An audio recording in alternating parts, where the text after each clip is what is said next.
Nobel disease वो psychological problem है जिसकी वजह से कई फिजिसिस्ट अनसाइंटिफिक क्रैकपॉट आइडियाज को एडवर्टाइज करना शुरू कर देते हैं। ये यूजुअली उनके जीवन के अंत के करीब होना शुरू होता है और ऐसा साइकोलॉजिस्ट ने बताया कि इसके पीछे का रीज़न ईगो है, क्योंकि जब नोबेल प्राइज़ विनर्स को नोबेल प्राइज़ मिल जाता है तो ये अवार्ड उनके ईगो को एम्पावर कर देता है, जिसकी वजह से वो अपने एक्सपर्टीज़ के बाहर के टॉपिक पे भी अपने बुलशिट ओपिनियंस को फैक्ट की तरह प्रेजेंट करना शुरू कर देते हैं। इन्हीं में से एक है जॉन हैगलिन और आज इस वीडियो में हम इसी की बात करने वाले हैं।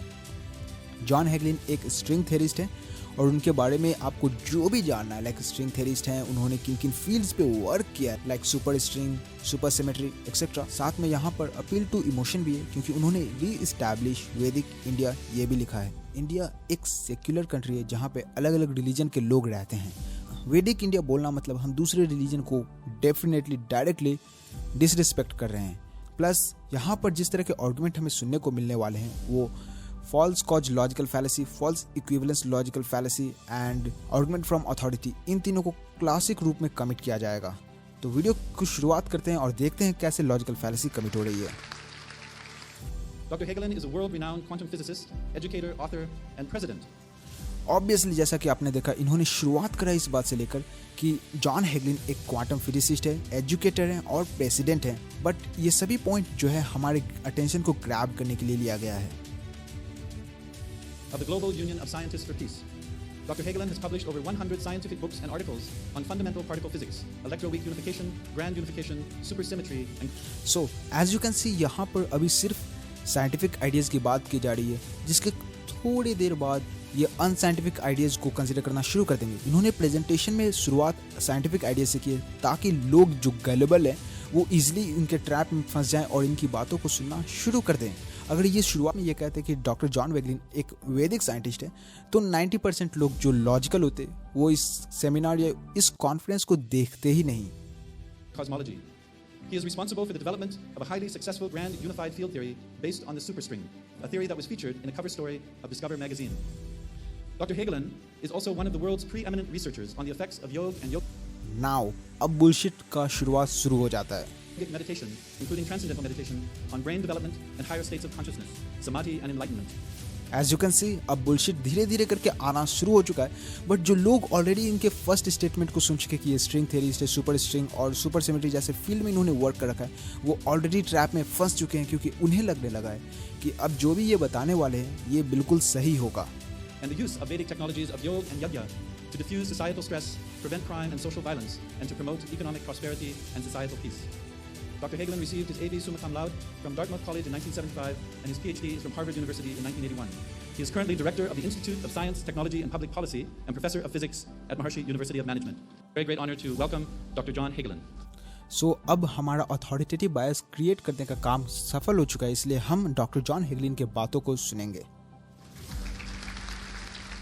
Good afternoon, Shankaracharya Maharaj, Rajaramji, great sadhus. As you can see, इन्होंने शुरुआत करा है ग्रीट करने से आचार्य और सम अदर पीपल जो एक्चुअली रिसर्चर नहीं है, ये रिलीजियस लोग हैं। ये ऑलरेडी इस कॉन्फ्रेंस के वैल्यू को मेरे पर्सपेक्टिव से बहुत ही नीचे कर चुका है क्योंकि इन्हें शुरुआत करना चाहिए था एक्चुअल फिजिसिस्ट जो इन चीज़ों पे रिसर्च करते हैं, but no, the people who attended this seminar और conference are actually religious people. तो वो काफ़ी ऑब्वियस भी है कि इसमें जो भी बातें होने वाली है वो लाइकली बायस्ड होगा और लॉजिकली इनकरेक्ट होगा। And scholars and scientists and political leaders and entrepreneurs, it's really an honor to be participating in this great new awakening of the profound and powerful Vedic wisdom in this auspicious conference. My focus and the focus of this conference primarily is the Vedic science and its practical technologies. ध्यान देना, इन्होंने वैदिक science and it's practical technology की बात करी है। अभी तक इनमें से कोई भी वैदिक साइंस का प्रैक्टिकल टेक्नोलॉजी हमें देखने को नहीं मिला है। प्लस वैदिक साइंस एक्चुअली साइंस है ही नहीं, ये एक वर्ड सैलेड है जिसमें ऑलमोस्ट किसी ने रिसर्च करा ही नहीं है अपार्ट फ्रॉम क्रैकपॉट्स एंड पीपल जिन्हें कुछ एक्स्ट्रा अटेंशन चाहिए, जो अपने बायसेस की वजह से ऐसा काम कर रहे हैं। One of them being Agnivrat, who literally is an illiterate person, क्योंकि उसके आर्गुमेंट जैसे रहते हैं वो साफ साफ चीख कर हमें बताते हैं कि एक्चुअली अग्निव्रत को इन चीज़ों के बारे में मालूम नहीं है और उनके फॉलोअर्स भी एग्जैक्टली वैसे ही हैं। इस वीडियो में हम जो देखने वाले हैं आपको उससे ये अंदाज़ा लग जाएगा कि एक्चुअली ऐसे लोग भी जिन्होंने हाई लेवल पे स्टडी करा है वो भी अपने पर्सनल बायसेस की वजह से इलॉजिकल बातों को सामने रखा है, जैसा कि इस वीडियो में हम देखने वाले हैं। In our modern world today, Most people throughout the world, many even in India, certainly many young people in India, don't truly know what Vedic is. The focus of my talk today will be that Vedic science, the Vedic wisdom, is truly scientific. It is no it is not Vedic science या Vedic word salad, ये सिर्फ word salad है, ये सिर्फ एक fictional story है, ये scientific नहीं है। साइंटिफिक होने के लिए हमें एक्सपेरिमेंटल डाटा चाहिए होता है, हमें पूरा का पूरा थ्योरी का एक मैथमेटिकल फ्रेमवर्क चाहिए होता है। आपके पास अगर स्ट्रिंग थ्योरी की बात करती है तो स्ट्रिंग थ्योरी एक छोटे से आइडिया पर बेस्ड है, जिसके बारे में बाकी सभी फैक्ट या स्टोरी जिसे आपने यूट्यूब कम्युनिटी या फिर ब्लॉग पोस्ट या बुक से पढ़ा है, वो सब कुछ मैथ का कॉन्सिक्वेंस है। एक छोटा सा idea plus a lot of maths and you get a theory. बल्कि वैदिक साइंटिफिक या वैदिक बुलशिट में आपको जो देखने को मिलता है उसमें पूरा वर्ड सैलेड, पूरा स्टोरी, पूरा फिक्शन और जीरो मैथ, जिसे किसी भी तरह से साइंटिफिक कंसिडर करना साइंस का डिसरिस्पेक्ट होगा। immensely practical and proven, and it is increasingly indispensable. As you can see, इन्होंने कितने बड़े बड़े हेवी वर्ड्स का यूज करा है जिसका कोई भी बेस नहीं है। In this modern age, I will show that the Vedic tradition, as I think you all realize, is founded upon the complete knowledge and practical utilization of the ultimate reality, which in the modern scientific language we call the unified field. So since we're talking about Vedic science and technology, let me phrase the question and answer it from the standpoint of a physicist. What is Veda? Well, in essence, as the chart shows, Veda is the foundational level of natural law, the deepest laws of nature governing the universe. अब देखो, इन्होंने वेदास को एक अलग ही entity का नाम दे दिया। इनके मुताबिक वेदास कुछ और नहीं बल्कि ग्रैंड यूनिफाइड फील्ड है। तो वहीं दूसरे तरफ रिलीजियस लोगों के मुताबिक वेदास का कुछ और मीनिंग होता है। इसी वजह से मैं इंग्लिश लैंग्वेज या किसी भी दूसरे कम्युनिकेटिव लैंग्वेज को क्रिटिसाइज करता हूँ। ये लिमिटेड है, ये हमारे लिए यूनिवर्स को समझने का साधन नहीं हो सकते। हमें मैथमेटिक्स हर हाल में यूज़ करना ही होगा। हर वर्ड का एक खास मीनिंग होता है और वो पर्सन टू पर्सन वैरी करता चला जाता है। जैसे कि मेरे लिए हैप्पीनेस का मतलब कुछ और हो सकता है और आपके लिए हैप्पीनेस का मतलब कुछ और हो सकता है। तो ऐसे में अगर मैं सिर्फ हैप्पी होने की बात करूँ तो आप कंफ्यूज्ड भी हो सकते हो, आप कह सकते हो, आप उस आइडिया को अलग तरह से इंटरप्रेट कर सकते हो। और एग्जैक्टली यहाँ पर भी होने वाला है। ये जिस तरह की बातें कर रहे हैं, ऑब्वियसली वो फॉल्स इक्विवेलेंस लॉजिकल फैलेसी को कमिट करेगा। अपार्ट फ्रॉम दैट, यहाँ से जो लोग आइडिया को कैप्चर करके जाने वाले हैं, वो ऑडियंस ऑलरेडी अपने पर्सनल बायसेस, अपने पर्सनल आइडियाज़, अपने पर्सनल कॉन्फर्मेशन बायसेस, इन सभी के साथ अलग तरह से इंटरप्रेट करेंगे और खुद को सही साबित करने की कोशिश में लगे रहेंगे। ऑन दी अदर हैंड, हमारा काम एक्चुअल ट्रूथ को जानना है और इसी वजह से हम हर चीज़ को तब तक डिबंक करने की कोशिश करते हैं जब तक वो अनडिबंकेबल ना हो जाए। उसके बाद ही एंड में हम किसी आइडिया को एक्सेप्ट करते हैं। At least that is my attitude. The laws that govern the emergence of the universe, the evolution of the universe, the deepest laws of nature. Now, for modern science, looking back over the history of the last 50 years, has been an exploration of deeper levels of reality, deeper and deeper levels of reality, beginning with Newtonian physics or classical physics of the macroscopic, observable world, our environment, but then in the last century, delving into the world of the atom, which is governed by quantum mechanics, and then delving into the realm of the nucleus, which is governed by quantum field theory. And now, the main thrust of physics today is delving into the unified field. As is obviously इन्होंने अभी तक ये बात बताने की कोशिश की कि फिजिक्स के शुरुआत में हमारे पास बहुत से अलग अलग ब्रांचेस थे, फिर हमने उन्हें एक एक करके यूनिफाई करना शुरू किया और एंड में आज हम यूनिफाइड फील्ड थ्योरी की खोज में हैं, जो इन सभी अलग अलग ब्रांचेज को एक फंडामेंटल लेवल पर यूनिफाई कर दे, जिसमें हम अलग अलग लेवल पे अलग अलग ब्रांचेस तक पहुंच सकते हैं। और यहाँ पर जो यूनिफाइड फील्ड थ्योरी है हमारे काम का, वो है super string theory. chart shows, or superstring field in the language of physics, the most fundamental laws of nature that give rise to all the particles and forces that govern the universe, all of the atoms and molecules and macromolecules and physiologies and planets and galaxies. The whole universe, as you can see, emerges stage by stage in a very precisely understood mechanics from universal, pure intelligence, the unified field giving rise. Okay, यहाँ पर सबसे बड़ा logical fallacy इन्होंने तुरंत commit कर दिया। इन्होंने कहा कि यूनिफाइड फील्ड या string field actually intelligent being है। ये एक लॉजिकल फैलेसी है क्योंकि हम मैथमेटिकली जब स्ट्रिंग फील्ड थ्योरी को स्टडी करते हैं तो हम उसे इंटेलिजेंट या ऐसा कुछ भी नहीं मानते। ये एक एक्स्ट्रा कैरेक्टरिस्टिक उस फील्ड को प्रोवाइड कर रहे हैं जो कि लॉजिकली गलत है, क्योंकि अब उन्होंने कॉन्शियसनेस या intelligent being, intelligence string field को दे दिया है। इस चीज़ का प्रूफ इनके पास नहीं है। ये एक इनडायरेक्ट क्लेम है जिसका प्रूफ इन्हें देना चाहिए था, बल्कि ये नहीं देने वाले। इस वीडियो में ऐसे ही बहुत से क्लेम्स ये पुट फॉरवर्ड करने वाले, यानी कि सामने रखने वाले हैं, बट इनमें से किसी का भी प्रूफ ये नहीं देंगे। ये किसी को भी प्रूफ भी नहीं करने वाले, ना ही मैथमेटिकली स्टडी करने वाले हैं। अगर आप किसी चीज़ को प्रूव करना चाहते हो, किसी चीज़ को इस्टेब्लिश करना चाहते हो, तो अपने क्लेम्स के साथ साथ आपको उसका प्रूफ भी देना होगा, क्योंकि बर्डन ऑफ प्रूफ आपके ऊपर है। अगर आप सिर्फ क्लेम्स करते चले जाओगे और लॉजिकली फैलेसियस स्टेटमेंट्स का यूज करोगे, तो ये किसी भी तरह से कनेक्शन को इस्टेब्लिश नहीं करता। as to the world of matter. And the whole understanding by science of the dynamics of that unity, the mechanics of creation, the mechanics of the emergence of this ever-changing relative universe from the never-changing absolute, the emergence of the mortality from the field of immortality. That is the focus of physics today, and wow, अब जैसा कि देख सकते हो ये mortality, immortality और वो भी फिजिक्स में बातें कर रहे हैं, जो कि ऑब्वियसली बुलशिट आइडिया है, at least at this moment. that is, as this chart shows, the eternal focus, the eternal wisdom of the Vedas. Wow, just इन्होंने कहा कि वेदास एक यूनिफाइड फील्ड है, उन्होंने अब इटर्नल विजडम को भी ऐड कर दिया है। So according to him universe का फंडामेंटल लेवल, जो फंडामेंटल क्वांटिटी है जिसे हम स्ट्रिंग फील्ड कहते हैं, मैथमेटिकल रिग्रेस लेवल पे क्वांटम फील्ड है, वो क्वांटम फील्ड हमारे यूनिवर्स का क्रिएटर है। क्वांटम फील्ड्स ही हमारे गॉड है, या फिर क्वांटम फील्ड्स इंटेलिजेंट बीइंग्स है। ये आइडिया पूरी तरह से गलत है, क्योंकि हम क्वांटम फील्ड थ्योरी के बारे में ऐसा कोई भी एट्रीब्यूट नहीं डालते। जब आप क्वांटम फील्ड को इंटेलिजेंट बीइंग बना दोगे, तो वो हर डिसीजन अपने बलबूते पे ले सकता है, वो किसी भी नियम से बंधा हुआ नहीं है। और अगर ऐसा होता तो हमारे पास कंस्ट्रेंट इक्वेशंस नहीं होते, जो इक्वेशन फ्लक्चुएशन, डायनामिक्स, हर चीज़ को कंट्रोल करते हैं। हमारे इक्वेशन साफ साफ हमें चेक कर ये बता रहे हैं कि फंडामेंटल लेवल पे क्वांटम फील्ड्स के पास कॉन्शियसनेस नहीं हो सकता। अगर ऐसा होता तो ये इक्वेशन एग्जिस्ट नहीं करने वाले थे, या फिर ये इक्वेशंस कुछ पीरियड के बाद गलत साबित हो जाते हैं। बट ओवर टाइम हमने जितने बार भी एक्सपेरिमेंट को परफॉर्म किया है, हमें सेम रिजल्ट देखने को मिले हैं। और दैट्स नॉट इट, हमें एक्सपेरिमेंटल लेवल पे 8-9 डेसिमल प्लेसेस तक सेम आंसर मिले, जो हमें मैथ्स बता रहा था। सो अगर ये कुछ बता रहा है, तो ये इस बात को इस्टेब्लिश कर रहा है कि अभी तक डॉक्टर जॉन हैगले ने जो भी बातें करी हैं, वो प्योरली बुलशिट हैं।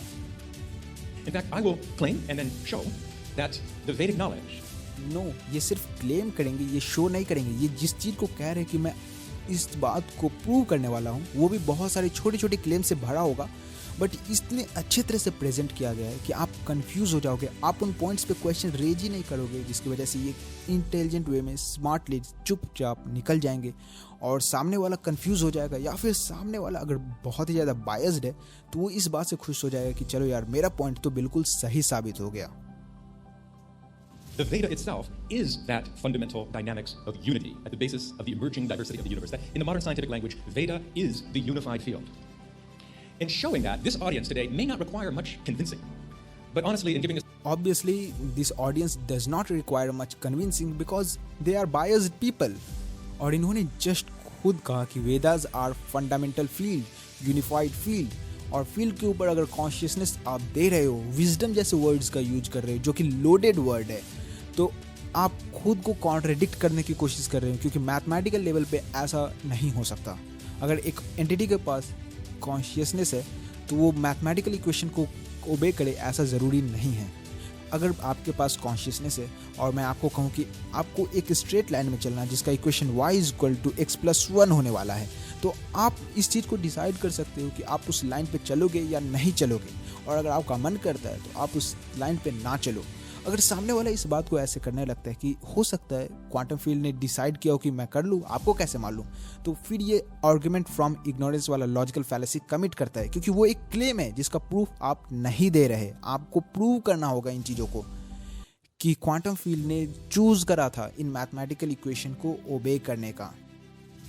talk to most scientific audiences in the West, they say, well, wait a minute, are you saying that the ancient rishis and forest dwellers thousands of years ago actually conceived of the fundamental unity of life? They understood, even experienced the unified field at the basis of creation, and या obviously कोई भी logical person अगर आप उसके सामने इस तरह के बुलशिट आइडिया को प्रेजेंट करोगे, तो वो उसे क्वेश्चन करेगा और वो सीरियसली पूछेगा कि आखिर ऐसा कैसे हो सकता है, क्योंकि जिस चीज़ के बारे में हम आज पढ़ रहे हैं वो बहुत ही ज़्यादा कॉम्प्लेक्स है एंड मैथमेटिकल स्ट्रक्चर्स पर बेस्ड है।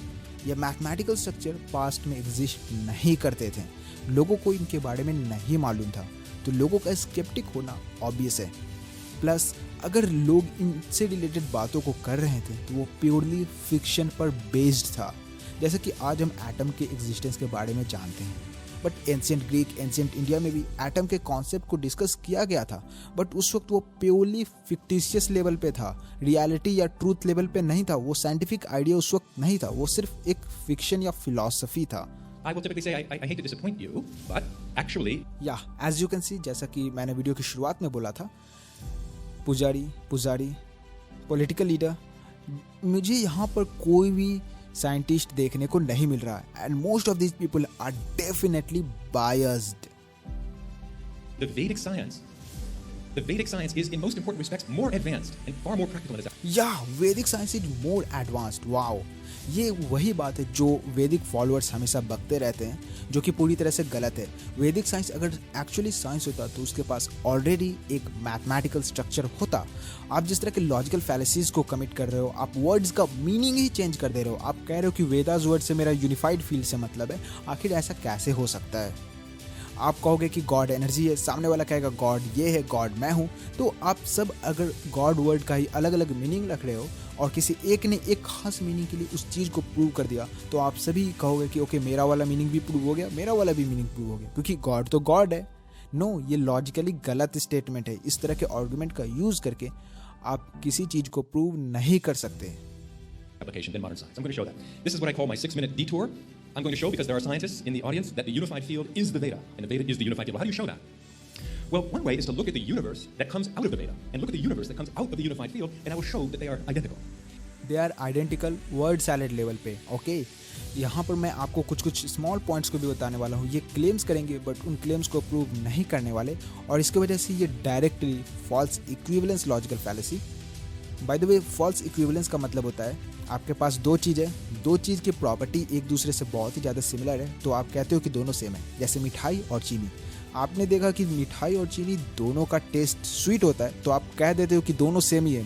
मिठाई मतलब स्वीट और शुगर मतलब चीनी, ये दोनों सेम है, जो कि ऑब्वियसली गलत है। तो ऐसे लॉजिकल फैलेसी हमें ऐसे वीडियोज़ या ऐसे कॉन्फ्रेंस में बहुत ज़्यादा देखने को मिलते हैं। If somebody gives you 2 seeds, and they say these are very precious orange seeds, and they will yield a very precious orange tree, you might just believe them, or if you're skeptical, you may want to prove that these 2 seeds. तो आप उस चीज़ पे believe कर सकते हो exactly उसी वक्त, या फिर आप उस चीज़ को एक्सपेरिमेंटली टेस्ट करने की कोशिश करोगे, because you are skeptic person. These 2 unified fields, the unified field and the Veda, are really the same. But one thing you can always do is you can plant the seed in the ground and watch what comes out, and you can determine whether you do get an orange tree, or maybe one of them gives a lemon tree. So if we look what comes out of the fundamental unified field, what comes out of the Veda, if they're different, then the unified field is not the Veda. But if they are the same, then the unified field and the Veda are the same seed. Different languages, different approaches. One experiential, the other mathematical, intellectual. But we can see whether they are the same. So let's take a look. What comes out of the unified field? The universe comes out of the unified field. And this shows a little bit what the unified field. Okay, यहाँ पर अब हम थोड़ा सा ध्यान देने वाले हैं, क्योंकि अब जिन आइडियाज़ को ये प्रेजेंट करने वाले हैं एक्चुअली उनमें बुलशिट स्टार्ट हो जाएगा। Field is an ocean of pure existence, an ocean of infinite silence, an unbounded sea of intelligence, of pure creativity. But on the wow, ये जितना भी एक्स्ट्रा वर्ड्स को ऐड करे, इनमें से कोई भी वर्ड एक्चुअली क्वांटम फील्ड को डिस्क्राइब नहीं करता। यूनिफाइड फील्ड भी क्वांटम फील्ड ही है। surface of the ocean is the ever-changing world of change and of dynamism. So silence at its core, dynamic on the surface of the ocean of pure being. That is the structure of the unified field. Okay, इन्होंने जितना भी word salad बोला है ना, actually इनमें से कोई भी वर्ड सैलेड यूनिफाइड फील्ड या क्वांटम फील्ड को डिस्क्राइब नहीं करने वाला। इवन स्ट्रिंग फील्ड थ्योरी में भी हम जिस मैथमेटिकल स्ट्रक्चर को पढ़ते हैं वो ऑपरेटर लेवल का होता है, और मैं इस चीज़ को आपको यहीं पर एक बुक में दिखाने वाला हूँ। स्टूडेंट फ्रेंडली ये रहा मेरा बुक, और इस बुक में आप देखो सेक्शन 1.8 में साफ साफ लिखा है वर्ड फील्ड का जो मतलब होता है क्लासिकली एक ऐसे एंटिटी से रेफर करता है जो कि फ्लूइड है, ठीक है, जो कि फ्लूइड लाइक बिहेवियर को डिस्क्राइब करता है, जैसे कि वाटर। बट अगर हम क्वांटम लेवल पे जाते हैं तो यहाँ पर देख सकते हो आप, इस पूरे पैराग्राफ को समराइज किया गया है। फील्ड का मतलब ऑपरेटर होता है क्वांटम फील्ड थ्योरी में। ये आइडिया एग्जैक्टली स्ट्रिंग फील्ड या दूसरे सभी फिजिक्स में सेम रहने वाला है। जिस चीज़ को आप फील्ड क्वांटम फील्ड का नाम दे रहे थे, एक्चुअली वो मैथमेटिकल लेवल पे ऑपरेटर्स हैं। ऑपरेटर्स अपना वेक्टर स्पेस क्रिएट करते हैं, इनमें किसी भी तरह का कॉन्शियसनेस, विजडम या कोई भी बुलशिट जिसे डॉक्टर हैगलिन ने प्रेजेंट करा है, ऐसा नहीं होता।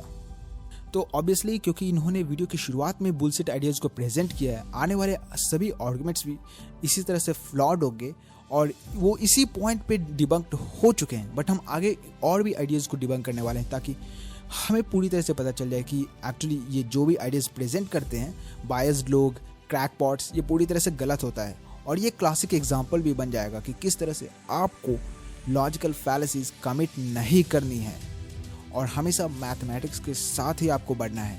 अदरवाइज आप भी चीज़ों को यूँ कुछ इसी तरह से प्रेजेंट करोगे और अगर वर्ड सैलेड लेवल पे खेल रहे हो तो इसी तरह से आप गलतियाँ करके अपनी एक थ्योरी तो जरूर बना लोगे, बट वो साइंटिफिक कम्युनिटी में कभी भी एक्सेप्ट नहीं होने वाला। You wish in the Vedic language, this infinite silence, absolute unchanging, beyond space and beyond time, may be Shiva, Purusha. The ever-changing relative on the surface of life is the Shakti of Shiva, the dynamism that brings forth the universe, or Prakriti. Now, in physics, these bubbling emergence from the unified field, the universe that emerges, has a particular geometric shape. These bubbles look like ginger ale, continuously bubbles of ginger. They're not ginger ale, actually. These are called superstrings, and they are actually infinitesimal elastic loops. As you can see, इन्होंने यहाँ पर false equivalence logical fallacy को commit कर दिया। इन्होंने दो चीज़ों को देखा और उन दोनों के बीच में एक सिमिलर प्रॉपर्टी को देखा और उन दोनों को सेम मान लिया, और ये लॉजिकल फैलेसी बार बार कमिट होने वाला है। That's just what the mathematics tells us. By the way, we have a word in the Vedic literature talking about this emerging Prakriti. Sutratma, or string self, is a name that is used for this aspect of Prakriti. But we have these fundamental strings, and these strings vibrate. Rubber bands vibrate. And they vibrate in certain ways, with certain frequencies. And the mathematicians can calculate all the different vibrational frequencies, the tones of a rubber band. It's relatively simple, except these rubber bands live in 10 dimensions. So there's a lot of elbow room, a lot of wiggle room, and it gets a little more complicated. But the miracle of unified field theory, the magic of string theory, is this. When you calculate the different frequencies of the unified field, calculate the different frequencies, which means the different energies of vibration. And according to Einstein, that means different masses of the superstrings. The higher vibrations have more mass. The lazy vibrations are nearly massless. Bye the वे यहाँ पर मैं थोड़ा सा clarification दे देता हूँ। String theory में मास और vibration ये एक दूसरे से बहुत ही ज़्यादा अलग है। एक्चुअली टैक्योनिक स्ट्रिंग जो होता है, जो हमें बोसोनिक स्ट्रिंग थ्योरी में देखने को मिलता है, वो वाइब्रेट कर रहा होता है बट उसका मास इमेजिनरी होता है। तो वहीं पे हमें कुछ ऐसे स्ट्रिंग्स भी मिल जाते हैं जो एक्चुअली पे वाइब्रेट कर रहे होते हैं बट उनका मास 0 होता है। तो यहाँ पर डायरेक्टली डॉक्टर हेगली ने एक गलत स्टेटमेंट को डाल दिया है और आगे भी कई छोटी छोटी जगह पे ये ऐसा करने वाले हैं। Do the calculation, amazingly what you find is the universe we know. And the universe we know is made of 5 fundamentals. These are called the 5 spin types. Spin 2, graviton. Spin 3 half gravitino. Spin 1, forces like electromagnetism. Spin 1 half particles like electrons and the Higgs boson.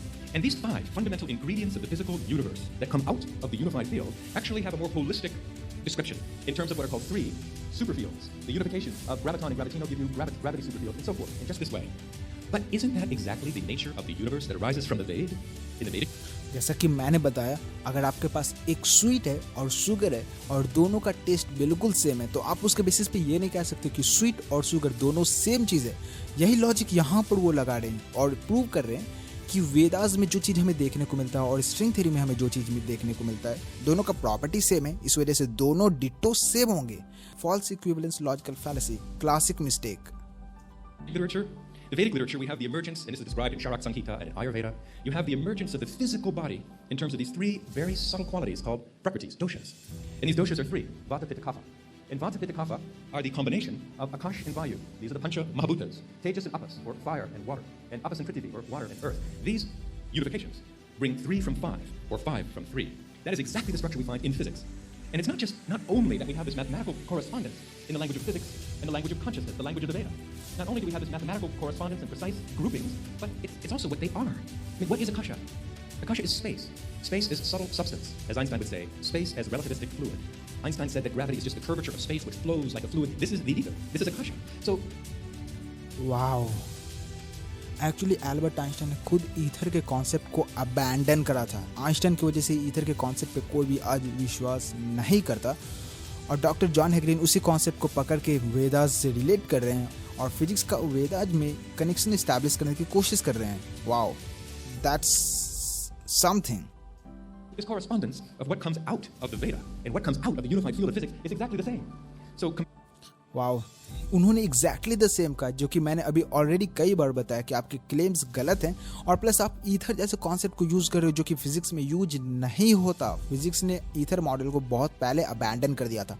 अगर आपके वैदिक model में ether है तो obviously ये physics से related नहीं है और ये प्योर फिक्शन है और बहुत सारे लॉजिकल फैलेसीज को कमिट कर रहा है। ये एक वर्ड सैलेड है, ना कि actual proper physics. pairing the lemon tree with the orange tree and finding that they are the same tree means they come from the same seed. And that Veda and unified field are one. Now, there's one more step in this. There are actually 5 main avenues of scientific proof that are popular among physicists about the identity of Atma and Veda with the unified field. I'm showing you one. That's the quantitative correspondence, the structural correspondence between Veda and unified field. I'm going to spend a few more minutes on that and go deeper into it. Let us not just look at the tree of life that emerges from the Veda and that emerges from the unified field. Let's look inside the unified field itself. That means beyond space and time. Because this area of physics is beyond the Planck scale, beyond space, beyond time. It's primary to space and time. And if you see here, you can see some numbers, 8, 24, 64, 128, 192. These numbers describe the structure of the unified field, internal structure and vibration. The unified field is humming within itself. It's reverberating within itself. No भाई, ये जहाँ पर जो भी bullshit present कर रहे हैं ना, एक्चुअली पूरी तरह से गलत है। यहाँ पर जो रिलेशन होता है, ये एक स्ट्रिंग फील्ड थ्योरी दूसरे स्ट्रिंग फील्ड थ्योरी से रिलेटेड है। एक्चुअली वो डुअलिटी ट्रांसफॉर्मेशन की वजह से है। डुअलिटी ट्रांसफॉर्मेशन एक ऐसा मैथमेटिकल कॉन्सेप्ट है जिससे आप स्ट्रिंग के अलग अलग मॉडल को एक से दूसरे में ट्रांसफॉर्म कर सकते हो। इसके बारे में ये जो वर्ड सैलेड या स्टोरी या फिक्शन जो क्रिएट कर रहे हैं, ये किसी भी तरह से सपोर्टेड नहीं है। मैथमेटिक्स इन चीज़ों के बारे में नहीं कहता। ये प्योर फिक्शन है जिसे क्रिएटिवली क्राफ्ट किया गया है अपने आर्गुमेंट को सपोर्ट करने के लिए। We're going to look at is the frequencies of vibration of really the Atma, the Veda, the unified field, and show that they're the same. So I'll do very, very, very quickly. अब देख रहे हो आत्मा और वेदा, ये इन्होंने आत्मा और वेदा को स्ट्रिंग फील्ड बना दिया है। जितने भी इंडिया में क्रैकपॉट है जो सूडो साइंटिफिक आइडियाज़ पे बिलीव करते हैं, उन सभी ने ये सभी बुलशिट आइडियाज़ को किसी न किसी फिजिकल कॉन्सेप्ट से रिलेट करा है और उसके बाद उसके थोड़े बहुत प्रॉपर्टीज़ को चेंज करके ये इस्टेब्लिश करने की कोशिश करी कि एक्चुअली में उनका जो बिलीफ सिस्टम है वो प्योरली साइंटिफिक है। बिल्कुल ऐसे ही क्रैकपॉट या कॉन्स्पिरेसी थ्योरीज आगे बढ़ती हैं। In the physics, the unified field has a mathematical parallel to a string, and that's why it's called string theory. Now, if you look at a guitar string has 2 completely independent ways of vibrating. A string in space can vibrate up and down, as this diagram shows, or it can vibrate back and forth, to the left and to the right, as this diagram shows. So one string emits 2 different independent vibrational frequencies. Now, because a guitar string lives in 3 dimensions and time, so you have 1 dimension of the string itself and 2 dimensions perpendicular to the string. Superstring theory lives in 9 space dimensions, or 10 space-time dimensions, so you have many more perpendicular directions, 8 in fact, in which the string can vibrate. So the unified field in physics really resembles an instrument like this.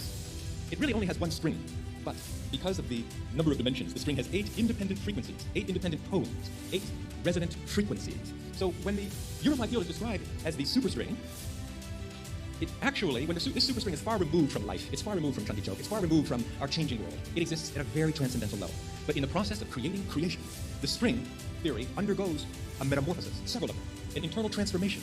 What happens in physics is this superstring that lives in 10 dimensions transforms into what's called the bosonic string, named after the great Indian physicist Bose, that lives in 26 dimensions. And because it lives in 26 dimensions, the bosonic string actually has 24 independent vibrational states, independent sounds, independent frequencies. And that's not the end.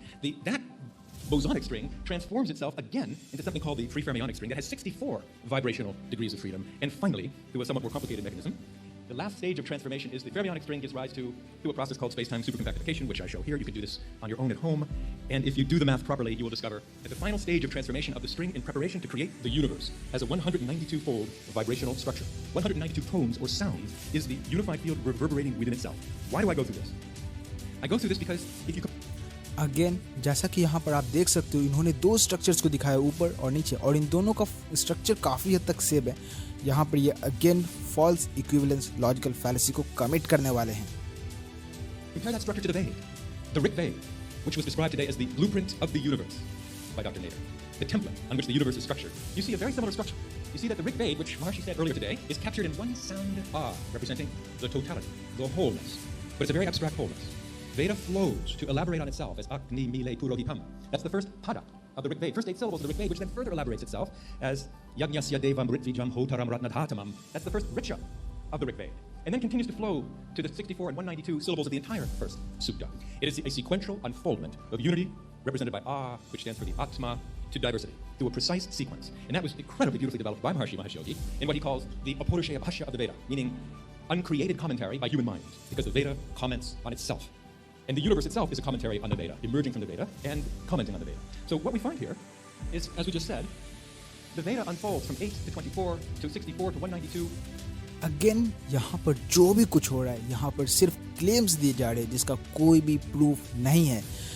If anything, ये बस work of pure fiction है, ये सिर्फ coincidence है और मुझे तो इस चीज़ पे खास शक है कि यहाँ पर जो ये नंबर 8, 24, 64, 192 ये कुछ इस तरह से जो आ रहा है और जिस तरह से इन्होंने कनेक्शन इस्टेब्लिश करने की कोशिश की, ये भी प्योर नहीं होगा, ये भी पूरी तरह से सही नहीं होगा। आई हैड अ फ्रेंड जो मेरे क्लास 9th में एक्चुअली प्योर वैदिक था। वो भी ऐसा कहता था कि यूनिवर्स में टोटल नंबर ऑफ डायमेंशन 64 हो सकते, क्योंकि उसने इस बात को ऋग्वेद में पढ़ा था और स्ट्रिंग थ्योरी में इसी वजह से 64 से ज़्यादा डायमेंशंस नहीं हैं। आज वो एक प्योर एंटी वैदिक बंदा है और वो अगर मैं उसके सामने वेदास की बात करता हूँ तो वो वेदास को लेकर गाली देता है। इतना बड़ा ट्रांसफॉर्मेशन किसी और चीज़ की वजह से नहीं, सिर्फ मैथमेटिक्स की वजह से हुआ है। जस्ट लाइक दैट यहाँ पर मैं अगेन इस चीज़ पे क्वेश्चन रेज कर रहा हूँ कि इन्होंने जिस तरह से इक्विवेलेंस को इस्टेब्लिश किया है ये पूरी तरह से पहले गलत है, क्योंकि फर्स्ट ये क्लेम है जिस क्लेम का कोई भी प्रूफ नहीं है और मेरा स्वीट एंड शुगर वाला एग्जाम्पल यहाँ पर एग्जैक्टली वर्क करता है। Second thing, Vedas are pure work of fiction, वो वर्ड सैलेड है, वो साइंटिफिक चीज़ नहीं है। These are different packages of wholes, each representing the totality of knowledge. And just from that, you can see that the structure of the superstring and its wow, जैसा कि इन्होंने खुद कहा कि टोटलिटी ऑफ नॉलेज, भाई string theory के पास ये जो नंबर्स आ रहे हैं ये खास मैथमेटिकल रीजंस की वजह से है। प्लस एक और चीज़ आप ध्यान देना, यहाँ पर जो नंबर 8, यहाँ जो नंबर 24, यहाँ जो नंबर 64, यहाँ जो नंबर 192 ये एक्स्ट्रा आया है, ये केयरफुली क्राफ्टेड स्टोरी की वजह से आया है। इन्होंने इस चीज़ की बात करने की शुरू कर दी कि अगर मेरे पास एक स्ट्रिंग और ये कुछ इस तरह से वाइब्रेट कर रहा है तो इनमें से 2 डायमेंशन में ये वाइब्रेट करेगा, ये परपेंडिकुलर डायरेक्शन होंगे, बट ऐसा ज़रूरी नहीं है। हमारे पास स्ट्रिंग एक्चुअली और भी ज़्यादा कॉम्प्लेक्स रूप में वाइब्रेट कर सकते हैं, जिस चीज़ के बारे में यहाँ पर डिस्कशन नहीं हुई है। एक्चुअली जब टोरोइडल कॉम्पैक्टिफिकेशन हो जाता है तो उसमें भी हमारी स्ट्रिंग का वाइब्रेशन पहले से बहुत ज़्यादा मॉडिफाई हो जाता है। तो फर्स्ट यहाँ पे इंफॉर्मेशन को हाइड किया जा रहा है। सेकंड, ये नंबर जो है 8, 24, 64, 192 इसे केयरफुली क्राफ्ट किया गया है क्योंकि स्पेस का डायमेंशन n-1 रहता है और अगर हमारा स्ट्रिंग सिर्फ परपेंडिकुलर डायरेक्शन में वाइब्रेट कर रहा हो तो हम यहाँ पर इस चीज़ को कंसिडर कर ही नहीं रहे हैं कि स्ट्रिंग इस डायरेक्शन में अपने लॉन्गिट्यूडनल डायरेक्शन में वाइब्रेट कर सकता। प्लस एक और चीज़ है, यहाँ पर एक कॉन्सेप्ट आता है जीएसओ प्रोजेक्शन का और दूसरे कॉन्सेप्ट जो कि एक्चुअली स्ट्रिंग के कुछ डायमेंशंस में वाइब्रेट करने की पॉसिबिलिटी को पूरी तरह से रिजेक्ट कर देते हैं। ऐसा इसलिए होता है क्योंकि अगर स्ट्रिंग उन डायरेक्शन में उस तरह से भी उस एंगल पे भी वाइब्रेट करना शुरू कर देंगे तो प्रोबेबिलिटी जो है एक्चुअली लेस देन 0 हो जाएगा, जो कि हम नहीं चाहते। तो इन चीज़ों को यहाँ पर हाइड किया जा रहा है ताकि केयरफुली क्राफ्टेड स्टेटमेंट आपको मिसलीड कर सके। sequential unfoldment to give rise to the diversified universe is the same as the sequential unfoldment of the Rig Veda from A to the entire 192 syllables of the first sukta, from within which the gaps between those syllables give rise to the 192 suktas of the Rig Veda, and so forth. So the first mandala of the Rig Veda. So it's the same structure. And on that basis, we can conclude, and this is an argument that physical scientists will accept, that the Veda is the ultimate reality. Nope, I do not accept this bullshit, क्योंकि आप यहाँ पर false equivalence logical fallacy को commit कर रहे हो, information को भी हाइड कर रहे हो और बहुत क्रिटिकल चीज़ों को भी इग्नोर कर रहे हो।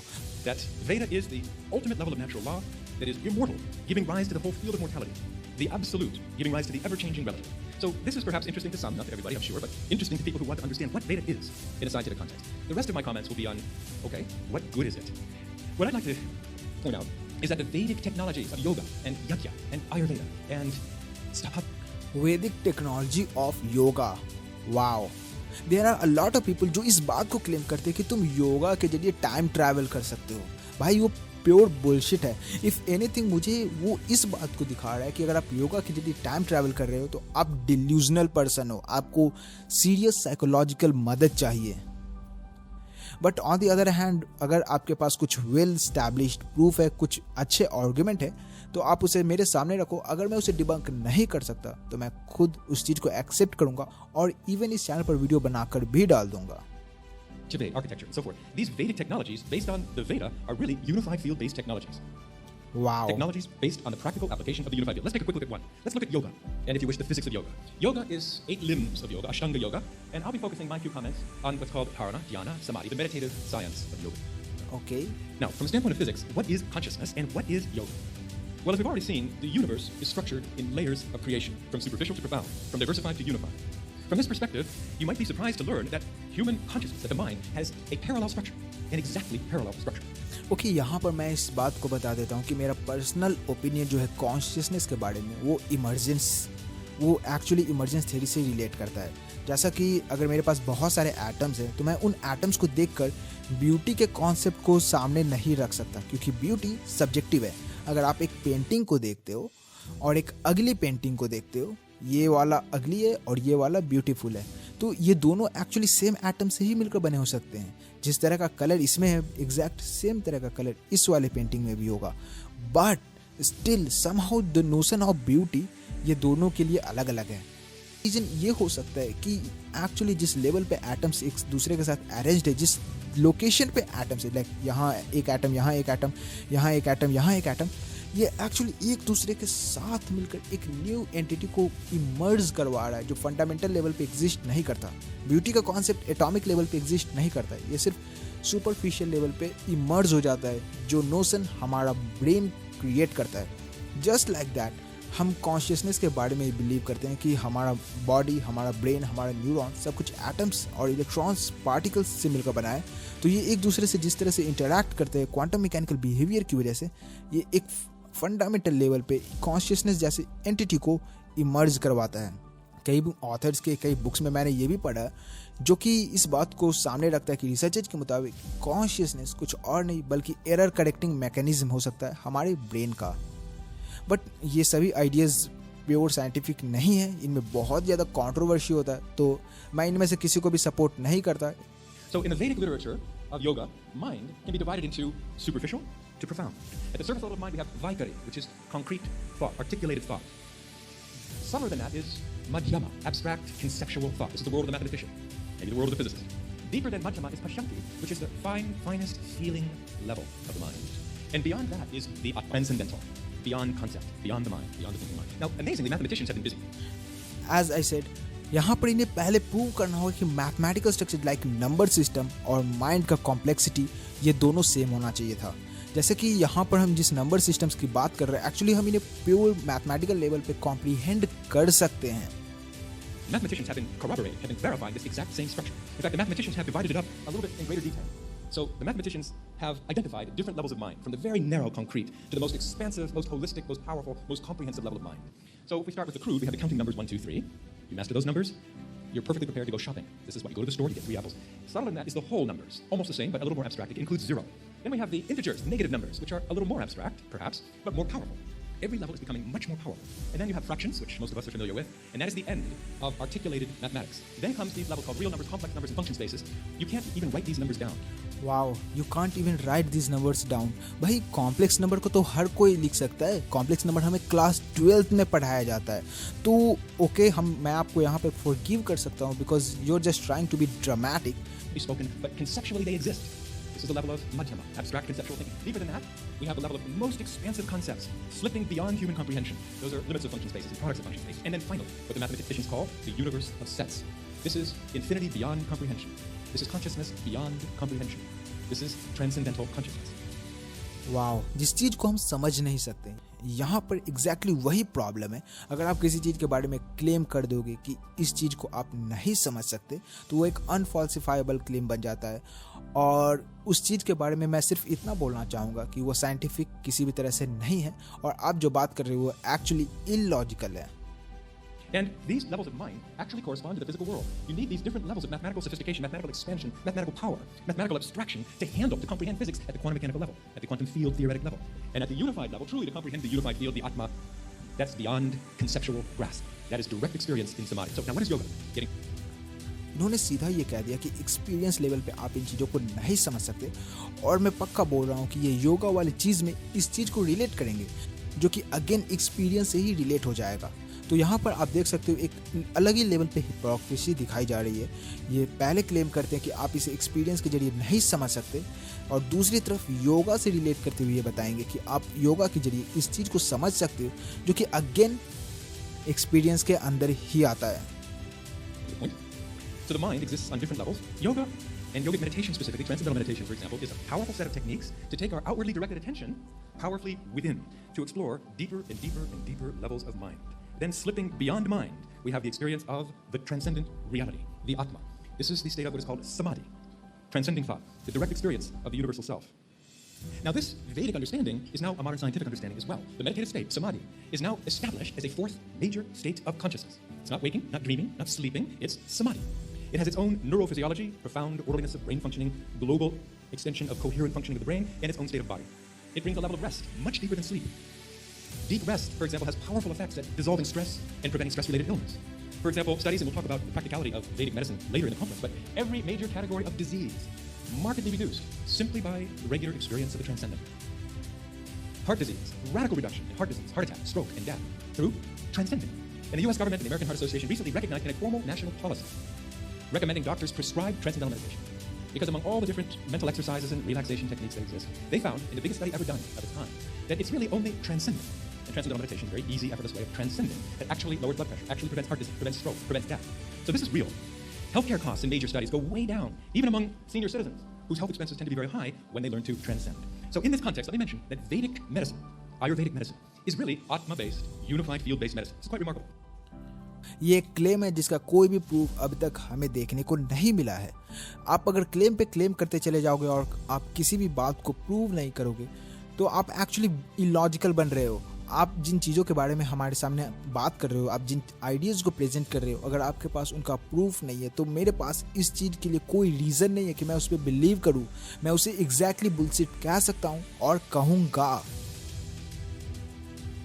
Modern medicine is essentially chemical medicine, pharmacological medicine. Modern medicine, of course, has its procedures to deal with the gross physiology, like orthopedics and surgery, but really the thrust of modern medicine today is at the chemical level of the human body, the level of pharmacology. There's a hint of the nuclear level today, what's called nuclear medicine, but it's very, very slight. In contrast, Vedic medicine is a far deeper, far more... wow, देखो अब ये exact pure pseudo science है, क्योंकि यहाँ पर telepathy, टेलेकिनेसिस etcetera की hint मुझे आना शुरू हो चुका है, जो कि सूडो साइंटिफिक आइडिया है। सो इफ एनीथिंग अब तक इतना प्रूव हो चुका है, स्पेशली इस लास्ट पार्ट में जब ये एक्चुअली वैदिक मेडिसिन वगैरह की बात कर रहे हैं, तो इतना तो इस्टेब्लिश हो चुका है कि अब ये जो आइडिया है ये प्योर सूडो साइंटिफिक है। इसका कोई भी एक्सपेरिमेंटली वेरीफाइड रिजल्ट हमें नहीं मिला है, और अब तक अगर कुछ हमें देखने को मिला है तो वो ये है कि क्लेम्स पे क्लेम्स किए जा रहे हो, बट आप किसी भी क्लेम को प्रूफ नहीं कर रहे हो। मतलब आप एक फिक्शनल स्टोरी को क्रिएट कर रहे हो जो किसी भी तरह से साइंटिफिक नहीं है। साइंस में किसी भी चीज़ के ऊपर हम कब बिलीव करते हैं? हम तब बिलीव करते हैं जब हमारे पास उस चीज़ से रिलेटेड एक्सपेरिमेंटल और ऑब्जर्वेशनल एविडेंस आ जाए। यहाँ पर हमें कुछ भी देखने को नहीं मिल रहा। इफ़ एनीथिंग आपके बहुत सारे क्रैकपॉट आइडियाज़ हैं जिसे आप हमारे सामने रख रहे हो, बट आप किसी का एविडेंस नहीं दे रहे हैं। fundamental approach to health, a far more fundamental understanding of the body. Yes, Ayurvedic medicine has its gross physiological treatments and purification, and it's herbal medicine, which is the most developed in the world, but really the focus of Ayurveda is down here, at the level of the unified field. Remember, Ayurveda is about balancing the dosas. If anything, यहाँ पर मैं एक और चीज़ को बताना चाहूँगा कि अगर योगा यूनिफाइड फील्ड लेवल पे चीज़ों को अफेक्ट करता है तो ये फिर इस बात पे क्वेश्चन रेज कर देगा कि क्या मैथमेटिकल इक्वेशन सही हैं? क्योंकि अगर मैथमेटिकल इक्वेशन सही होते तो उन कंस्ट्रेंट के वजह से आप यूनिफाइड फील्ड को अपने मन मर्जी मुताबिक, लाइक अपने थॉट प्रोसेस के मुताबिक कंट्रोल नहीं कर सकते। So in the end it becomes math versus your thinking, जो कि अगर आप सोचो तो इस बात को एंड में कंक्लूड करेगा कि जीत हमेशा मैथ की ही होने वाली है। एनीवेज, मैं अब तक इस वीडियो से काफ़ी ज़्यादा बोर्ड हो चुका हूँ और लास्ट का 4 मिनट देखने का मेरे पास अब हिम्मत नहीं रहा। नेक्स्ट वीडियो में मैं किसी और कंटेंट को डिबंक करूँगा। तब तक पढ़ते रहिए, सीखते रहिए। जय हिंद।